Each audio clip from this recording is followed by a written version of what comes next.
everybody, it's Cody and Fuji Baby! Yay! So today I'm here to talk again with no Fuji-kun. I want to talk a little bit about the pros and the cons of giving birth in America versus giving birth in Japan. Now, obviously, I only have personal experience of giving birth in Japan, but since we're here in America right now, I've talked with a lot of friends and family about giving birth in America as well, and it's something that we're thinking about, Fuji-kun and I. So I wanted to talk to you guys a little bit about these pros and cons that we've kind of learned ourselves. So I'm going to start with talking about the pros of giving birth in America first. My first big pro of giving birth in America is that pain medication is very readily available.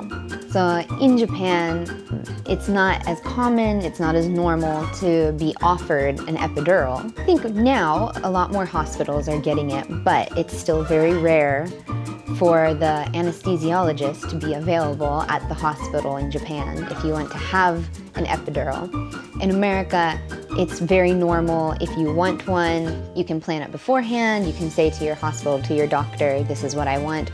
Or I think in a lot of cases as well, it's very common if up to a certain point, if you decide during your labor if you want pain medicine, that you can ask for it and it can be given to you without planning ahead. In Japan, I think that's either impossible or very, very rare to have a hospital that will let you have an epidural or pain medicine during your labor if you haven't already planned that ahead of time. You kind of have that flexibility, which is my big number 2 point, is that America is much more flexible in making a birth plan. In America, if you want to give birth at a hospital, or you want to give birth at your home, or even in a hospital, they might have different settings if you want to give birth. If you want to give birth in a tub, if you want to use different styles of laboring, sitting on a ball, or standing and walking, or those kinds of things. That's also available in Japan, of course, at certain hospitals if you search for it, but on the norm, that's not what you're going to find. Usually what you're going to find in Japan is you're going to labor in a bed, you're going to give birth in a bed or a chair, like a birthing chair. That kind of thing is very, very normal. And especially if you live out in the countryside of Japan, I think that's basically what you're going to find. In America, it's much more flexible. You can make your birth plan, you can tell the hospital, tell your doctors, tell your midwife, tell whoever is helping you. If you have a doula, that's another thing you can have support like that here. It's much easier to find than it is in Japan. Of course, they have it. If you search for it, you're going to find that. But in America, it's much easier. It's much more common. And then for me, my number 3 of a positive of giving birth in America would be family and friend support. If you're American and you're trying to debate of, oh, should I give birth in Japan or should I go back home and give birth in America, a big thing is support. If you're by yourself in Japan with only your husband or your partner, whoever, and you're thinking of giving birth there, it can be difficult because you don't have your family. Having a baby is one of those things that you really want to have and share with the people that you love. So of course it's one of those things you think, oh, should I go back home and give birth there? Because you'll have that support and you'll be able to share that special moment with the people that you love. I think it's maybe one of the biggest things for people trying to decide between which country. To kind of talk about the negatives though, I think the first one, the most obvious one about giving birth in America is the expense. It is so expensive to give birth in America. I have talked with friends and family who have said that just giving birth once, that it took them years to pay off some of the medical expenses. Even if you have good insurance, it could still be expensive. And for many people, it's unaffordable to give birth in America. I know, that's how I feel about it too. Especially if you're living full-time in Japan and you have Japanese insurance, coming back to America to give birth is something that you really have to think about the expense. In Japan, it's much more affordable. I'm going to talk about that later in one of my pros for Japan. My second negative for giving birth in America is also one of my big positives for Japan is safety. Yeah, giving birth in America isn't as safe as giving birth in Japan. When I was preparing for making this video, I found out America is one of the only industrialized countries where the mother mortality rate is going up. Japan has one of the lowest mortality rates for both babies and for mothers. There was another statistic that I read that a lot of women in America feel like they aren't listened to while giving birth, but I think that's kind of something that might happen in either country. It just depends on your place and the doctor and the circumstance. But it does happen more in America, it seems, than it does in Japan. To go back to the positive side and to kind of go to the flip side of that negative of America, a big positive for Japan is safety of it. Safety for mothers is one thing that's really considered. And also, that kind of ties into it, a big positive is the stay itself in the hospital. In America, average stay could be only 2 or 3 days tops. In Japan, I've read that some mothers consider their stay in the hospital after giving birth as a mini vacation. It's that good. And I have to say, in my own experience as well, it was really good. If everything has gone safely and normally in your pregnancy and in your labor and delivery, the stay can be fantastic.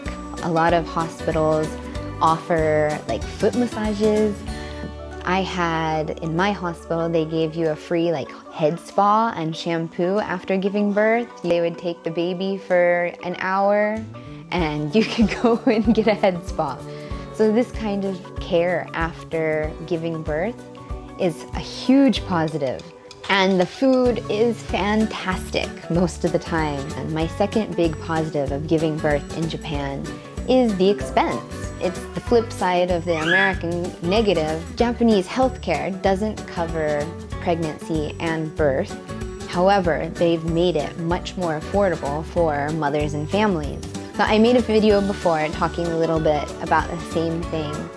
Basically, you get a ticket book and it's much more affordable to go get your pregnancy checks. And then for the labor and delivery itself, they give you a chunk of money to pay. It was more than 75% of my hospital stay. And to give you perspective, I stayed in a private room 4 nights, 5 days, covered the food, covered our care, covered giving birth. And I believe from this year, they are raising, or maybe have already raised the rate a little bit. And I have read where some women in Japan have paid nothing at all, or have even gotten paid to give birth in some circumstances. Of course, if you want anesthesia, or if you have to have a C-section or certain things, is more expensive.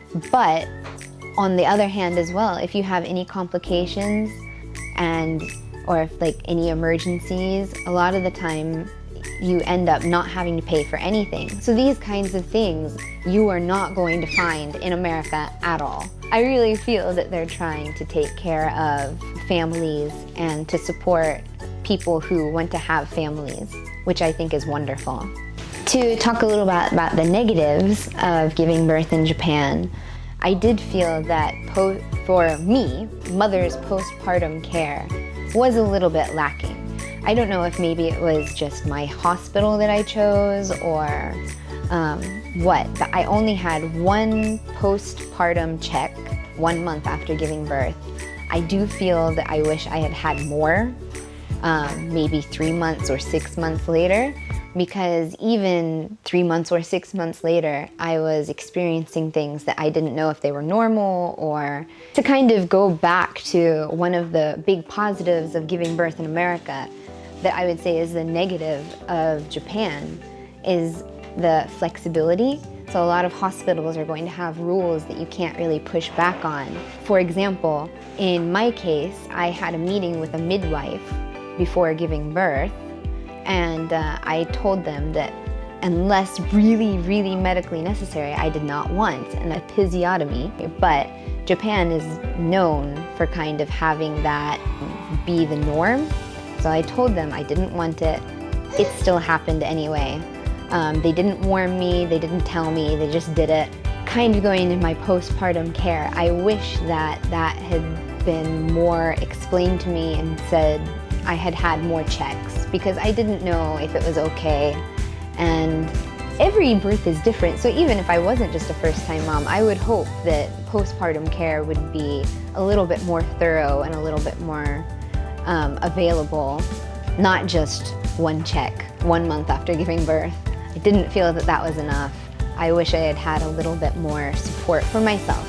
But I think that support for baby is wonderful in Japan. You have a lot of doctor checks. You have a city person who comes and checks on the family and on baby and to make sure baby's growing, and they are somebody that you can talk with if you have any questions or worries. But medically, I do wish that Japan had a little bit more mother postpartum care, just to make sure that everything is going back to normal. But I think maybe America has the same thing.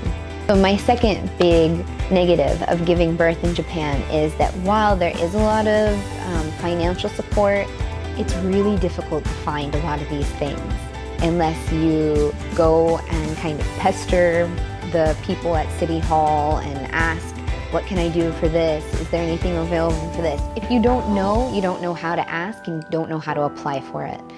So I wish there was a little bit more information that we could get that's easily understandable for applying for these subsidies. That's a lot of my positives and negatives. It's something that Fuji and I are thinking of a lot. We might want to have a second baby, and so who knows if we want to give birth in Japan again or come here for the family support for me, or, you know, there's a lot of things to think about. So if you guys have your own experience, please let us know. I love hearing other people's feedback, other people's experiences. So if you have something you want to add, or something you think is really important about one place or the other, please let us know. We'd love to hear it. I hope this is helpful to you guys. As always, thank you for watching. Please like the video and subscribe. I'll see you guys later.